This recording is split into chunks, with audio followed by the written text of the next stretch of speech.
Prezados alunos, sejam bem-vindos a mais um vídeo. Neste vídeo eu vou falar um pouquinho do dispositivo FLL, que é chamado em inglês de Frequency Locked Loop. Então até agora a gente viu muito bem como é que a gente faz para dividir a frequência do clock usando timers. Então o timer ele é capaz de pegar um clock de entrada e fazer com que a frequência de saída seja n vezes mais lento. Mas como é que eu faço para multiplicar essa frequência, para chegar a uma frequência mais rápida? Para isso eu tenho um sistema chamado FLL. E ele funciona em conjunto com um oscilador controlado digital, o DCO. Vamos ver como é que ele funciona nesse vídeo. A ideia da FLL é você ter um sistema com uma entrada de uma referência, aqui eu vou chamar de A-clock, e aí o A-clock, o sistema de referência, bate num somador, a gente chama de integrador, tá? Esse sistema de controle aqui. Toda vez que o A-clock bate, ele conta mais um, e toda vez que o clock de medida, um clock que ele vai medir a frequência, ele conta menos um.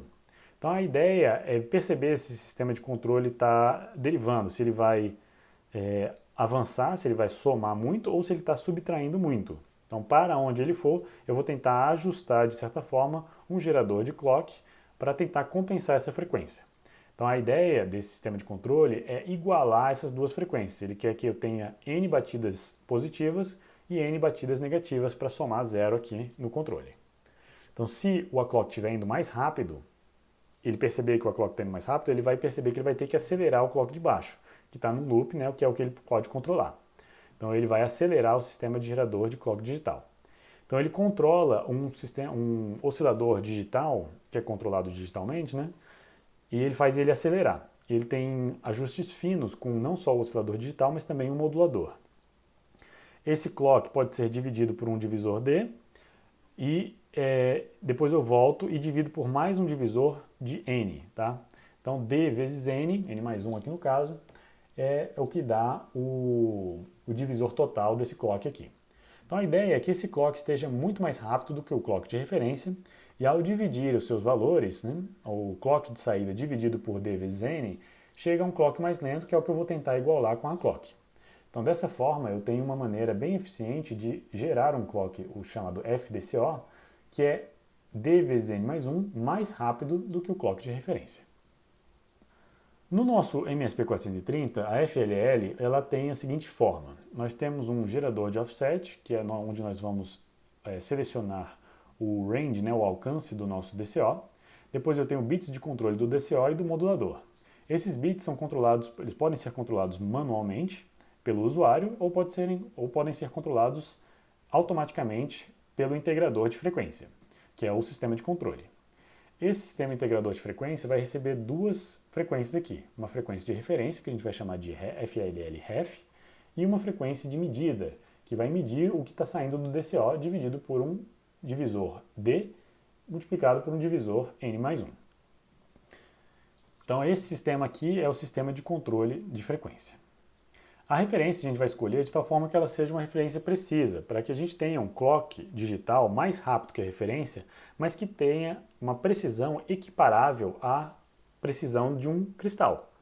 Então, apesar de eu estar gerando um clock de maneira digital, eu vou ter uma precisão muito parecida com a precisão de um cristal, e isso que é o bacana desse sistema. Essa é a grande vantagem da FLL. O oscilador, o DCO e o modulador são sistemas que são gerados internamente e eles têm uma certa característica. Quando a gente olha o datasheet, a gente percebe que o DCO ele possui várias faixas de geração de frequência. Então eu tenho frequências aqui sendo mostradas de 100 kHz até 100 MHz que o DCO é capaz de gerar. Então, para cada uma dessas faixas eu tenho um circuito ligeiramente diferente. Então eu vou selecionar qual desses circuitos eu vou operar através de uma seleção chamada Range Select, DCO RCell. Vamos pegar essa faixa aqui e vamos configurar um clock de 1 MHz. Quando eu pego 1 MHz, eu estou nesse valor aqui. Então eu tenho essa opção, essa opção, essa opção e talvez a pontinha desse cara aqui. Vamos dar um zoom nessa faixa aqui para ver o que a gente consegue brincar. Então pegando a configuração do Range Select, eu quero um clock de 1 MHz. Ao fazer isso, eu vou escolher o range que centraliza a minha frequência para o modulador ter uma margem de jogo aqui, para que ele possa mexer com o valor do DCO e o valor do modulador. ou então selecionar o DCO Range Select 1. As duas outras escolhas, né, o 0 e o 2, também são possíveis, porém veremos mais tarde que existe uma razão para centralizarmos a frequência alvo no range de interesse. Feito isso, então eu vou escolher o valor do DCO. Tá? Aqui, por exemplo, ele está mais ou menos, um pouquinho mais para cima, então de 0 a 31 ele está lá mais ou menos no 18. Então escolhi o DCO que vale 18 para gerar essa frequência. E o modulador consegue de maneira mais fina gerar uma frequência intermediária entre dois passos do DCO. Então o que o modulador faz? O modulador ele vai pegar a geração do DCO N e a geração do DCO N mais 1, então o 18 e o 19 nesse caso. O 19 está um pouquinho mais rápido e o 18 está um pouquinho mais lento.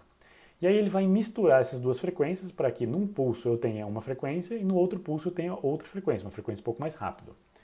De certa forma, ele faz essa mistura de maneira a tentar equilibrar, né, e misturar essas duas frequências para que eu tenha uma frequência média na saída que seja um valor intermediário entre os dois passos do DCO. Isso me dá passos mais finos, né, um valor fracionário de divisão aqui entre uma frequência e outra. O modulador, o misturador, né, ele tem vários padrões. Se o modulador tem um valor de 31, ele seleciona apenas a frequência de cima. Se o modulador tem valor 0, ele seleciona apenas a frequência de baixo. E para todos os valores intermediários, então ele fica misturando o clock mais rápido com o clock mais lento. Quando isso aqui vale 1, ele está usando o clock mais rápido. Quando isso aqui vale 0, ele está usando o clock mais lento. Então isso é uma maneira bem efetiva de misturar as frequências do clock para obter valores de frequências intermediárias entre um valor de DCO e outro. Então esse sinal aqui do modulador é colocado nessa entrada do multiplexador e então eu vou misturar o clock de mais rápido com o clock mais lento. Essa técnica distribui a energia de duas frequências próximas. Ela permite passos finos entre duas frequências consecutivas do DCO. Quando eu faço uma medida no osciloscópio, isso aqui eu tirei do livro do Davis, a gente percebe que o modulador entra em ação pegando o clock de referência e gerando clocks um pouquinho mais rápido e um pouquinho mais lentos de vez em quando. Isso gera um jitter no flanco de descida. Você percebe que às vezes ele está um pouquinho mais lento e às vezes ele está um pouquinho mais rápido. O pulso está mais curto e o pulso está mais longo aqui. Isso é um jitter de flanco de descida que não necessariamente é um problema, porque nós estamos mais interessados na sincronia do flanco de subida. Então é um sistema bastante inteligente que permite sincronia com um jitter apenas no flanco de descida. Conforme eu vou escolhendo valores maiores de range, né? Conforme o range for maior, essa escala logarítmica aqui dá para perceber que o passo entre os diferentes passos do DCO vai ficando cada vez mais largo. Não porque ele está mais largo aqui nesse gráfico, tá? Mas é porque os valores dos passos são maiores, porque eu estou em frequências mais elevadas. As seleções de DCO são igualmente espaçadas aqui para cada range, porém, quando eu tenho um range mais elevado, né, um range 2, por exemplo, os passos entre eles são maiores. Então, toda vez que você for selecionar o range, a gente tenta sempre centralizar a frequência de interesse, mas sempre tentar escolher o range select que seja o menor, mais prático, o menor possível, para que os passos do DCO sejam os mais precisos.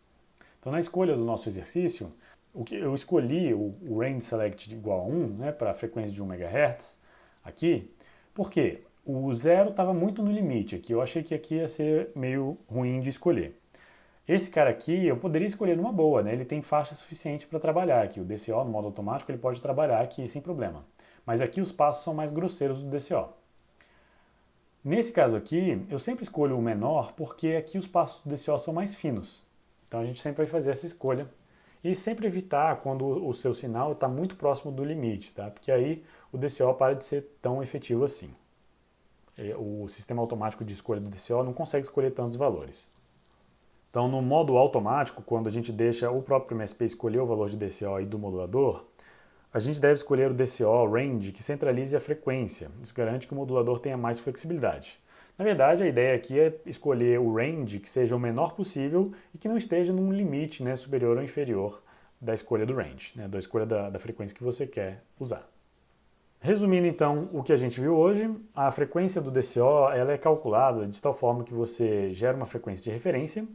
Essa frequência de referência ela pode ser dividida na entrada por um valor n, mas o principal é que essa frequência de referência ela é multiplicada por um n mais 1 e por um d, divisor d. Tá? E esses valores a gente vai configurar no registro de controle 2, com os dois valores FLLD e FLLN. E aí a gente vai ter então o nosso loop completo. Muita atenção na hora de gerar frequências elevadas, porque nem todas as frequências elevadas o MSP consegue suprir sem uma alimentação um pouco mais forte. A frequência do sistema ela é dada em função da alimentação. Se a alimentação for muito pequena, se o chip for alimentado com entre 1.8 e 2 volts, eu só consigo gerar frequências de 0 a 8 MHz. Com uma alimentação de 3.3 volts, que está aqui na metade, eu posso sim gerar frequências de até 25 MHz. Para isso, eu preciso escolher e aumentar o nível de tensão do meu sistema. Essa configuração, então, a gente vai fazer no bloco de PMM, que é o Power Management Module. O PMM tem 4 modos de operação, o 0, 1, 2 e 3, que permite a gente selecionar diferentes valores de tensão que são gerados internos através de uma referência de tensão interna ao chip. Então, para chegar na frequência de 25 MHz, a gente vai precisar elevar a tensão também para o nível máximo, para o valor 3.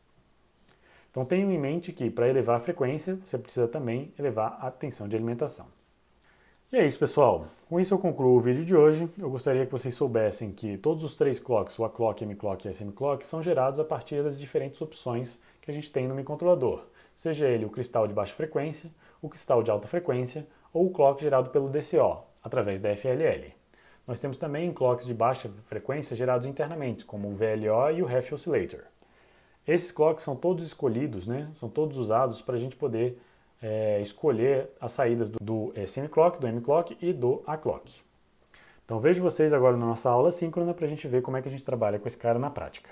Até loguinho!